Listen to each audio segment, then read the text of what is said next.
Hello and welcome in my video. In my video, I will reflect on my filmed lesson for the course drama in the curriculum.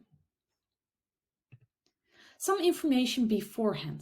I work at SG Spieringshoek in Schiedam, and in my school, regular lessons are about 40 minutes. And since I filmed this lesson just before the Christmas break, I used the whole 40 minutes for the drama activity. And I even tried to add a gamification aspect to it. With my students, I went to a special classroom and I designed that classroom myself. And I show my classroom in the video, in the filmed activity. So I hope you take a look at that as well, because I consciously went to that classroom because there's a lot of space in that classroom and collaborative tables. Now my lesson plan. Firstly, in my design, I used the book Drama Activities, which is the book from Maley and Duff, and I got inspired by the theatrical activity called Who's the Owner? Since with this technique, the students had to work in groups. They had to use real objects, and this made the acting out the performance aspects more real. And this activity fitted best in their school curriculum since it also fitted their current language level grammatically and lexically. However, I didn't just copy and paste the activity according to this book. I added my own twist to it. I designed a murder mystery game with this drama activity in it. In this way, I also wanted them to have fun and use their English skills in a different approach. My VWO5 group had language goals such as the use of modal verbs of speculation and use the cause and effect signal words, but they also had to use their critical thinking skills since they had to deduct what scenario might have occurred. And they also had to be creative since they had to improvise the roles of different characters. But I made clear that there was no right or wrong since the goals were based on language and their theatrical engagement. But I had thought of a final solution of the murder mystery game just in case if they were stuck.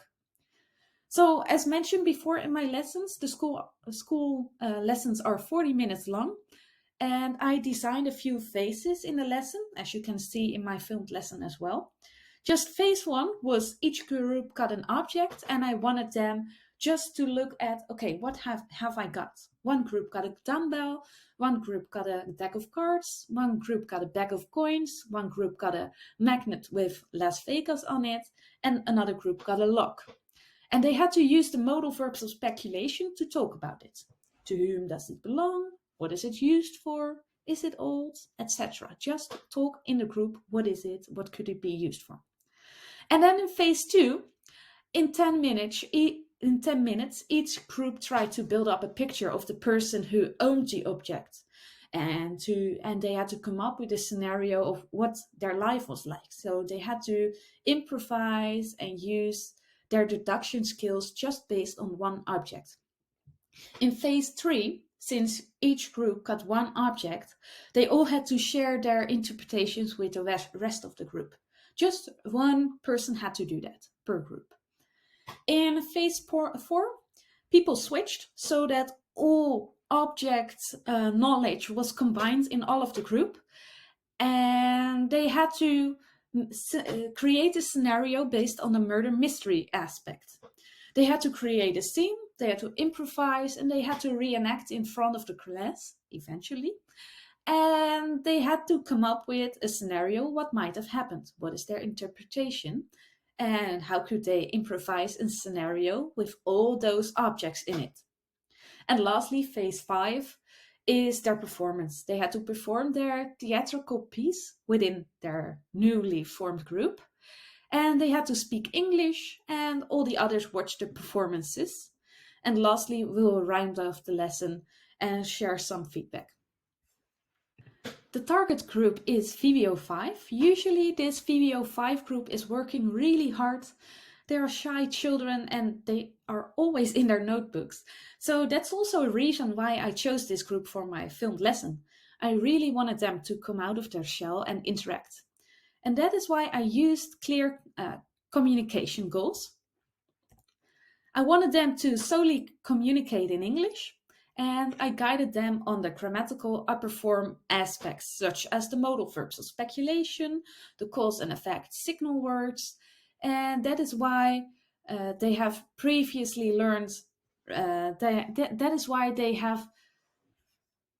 now had to use their knowledge learned in regular English lessons, and they had to act it out.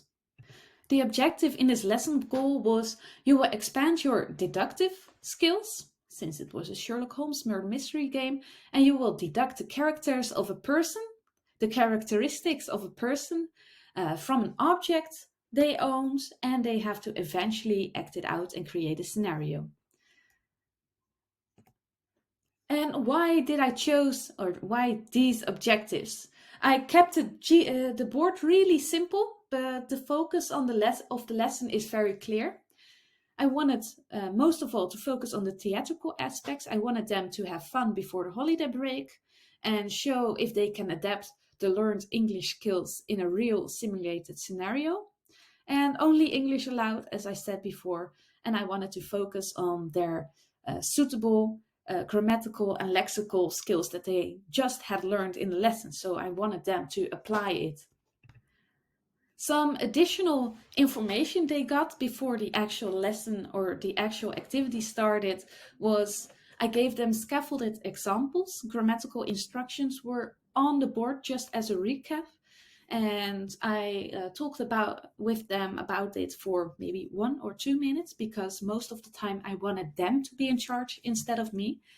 And some phrases were worked out and on a paper on the table. So if they got stuck, they got some language help on the table itself. And I showed one deduction example on the board, which focused on the theatrical aspect. So what kind of role they had to work on. And all students participated. They improvised and they played roles of different characters based on the object that they have got. And again, there was no correct answer because the goal is focused on their interpretation. But in the end, I wanted to share my initial ideas for the murder mystery case. And some students were really enthusiastic and they actively acted out. And others, more introverted people, they didn't feel comfortable acting out in front of the whole class. But I reassured them that they could still achieve their learning goals if they cooperated within the groups before the actual performance. And they worked on the brainstorm, on the script writing, etc. So, for example, some students took on big roles, while the others were just the people in the background playing cards, because it was a Las Vegas situated scenario. And this was still okay, because they still used modals, maybe fewer sentences, but they still worked on the setting itself. While creating this lesson, I used some scientific sources. This is one of them. According to Raquel, 2011, research has shown that theater can be used as a tool for English as a second language in various contexts, which is explained in the picture. However, this research showed that social cultural factors have an impact on language learning. Different contexts will obviously create different outcomes. And from a Vygotskian socio-cultural perspective, language is a psychological and a cultural tool that mediates thinking and learning through social interactions with others in an environment. And that's why using theater and drama in ESL classrooms incorporates this form of language learning. So with this, language and communicative goals are practiced in simulated real-life situation. So ZPD, the Vygotskian concept of zone of proximal development, it implies that language learning is a process of the learner constantly interacting with its environment. And that is what we do in this classroom as well. So in theatrical language lessons, the ZPD influences the collaborative dialogue through imitation, scaffolding, and feedback. And this is also influenced by and with the social context. which determines who's the expert and who's the learning of the speech in this case. So with this, the theater activities have shown to be successful, such as writing a script, memorizing lines, learning characterization, rehearsal, collaborative approach, and this allows the students to acquire and learn the target language implicitly. So the information in this article was of great significance when I was designing my lesson. Because of this, I used the real objects and I deliberately used the classroom space, this particular classroom space, to make the activity as real as possible. And I also wanted my students to get as much out of the theatrical lesson as possible, based on the benefits of this article. So I guided them with these benefits in mind. Next, based on research by Oosthoek, 2017, he investigated theater in education, as theater is used to teach English as a second language. His research did not only focus on language goals, it also focused on the key pedagogical aspects, which was one of the main factors in the research. First, it was shown that authentic communication is provided when using theater in classrooms, which shows it is a meaningful language within a context, which made it more engaging, more compelling, and much more enjoyable than a regular lesson. And secondly, if we look at the pedagogical goals, motivational educational signals were that students use their actual physical appearance, and they can occupy the whole classroom space during the performance. And this leads to an aesthetical transformation that reinforces the learning experience. Furthermore, this experience creates an affective filter that creates the motivation for the L2 learners. And based on this article, I tried to let go of the traditional way of teaching. There was not much teacher speaking time in this lesson. Most of the time, the students were interacting and working on their performance. I wanted them to find out many aspects by themselves, both linguistically but also theatrically. And this suits the pedagogical motivation goals according to this article. And during this lesson, I kept on smiling and motivating them just because I also wanted my students to have fun and be themselves and work on their autonomy, motivation, and their intrinsic goals.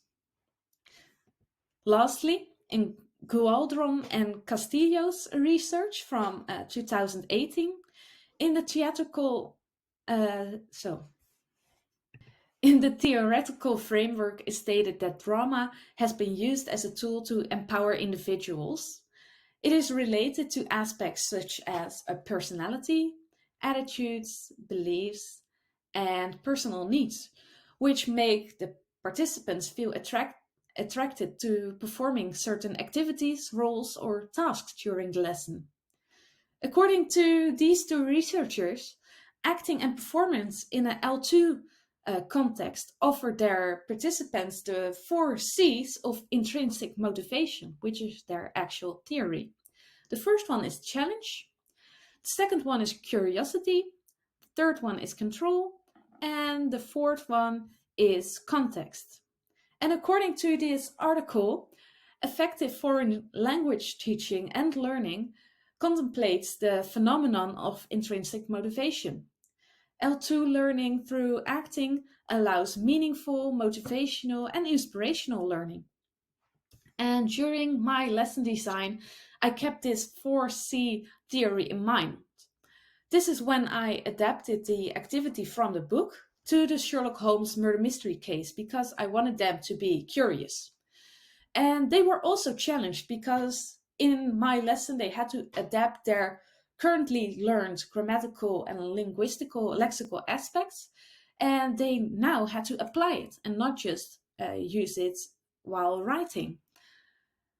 And most of the time, as mentioned before, the teacher speaking time was small and there was much student speaking time. With this, I hope that they had the feeling of being in control, which was their third of the four C's. And with this autonomy, I hope they would be empowered and motivated to give their best. When looking back at my lesson, I used the STARR reflection theory. The first one is situation. So let's recap in one lesson of 40 minutes. VWO 5 was the target group. I created this as a task for my drama in the curriculum course, and I had to film this lesson so that my teacher, Yu, is able to see my theatrical lesson, and I had to use it for my reflection.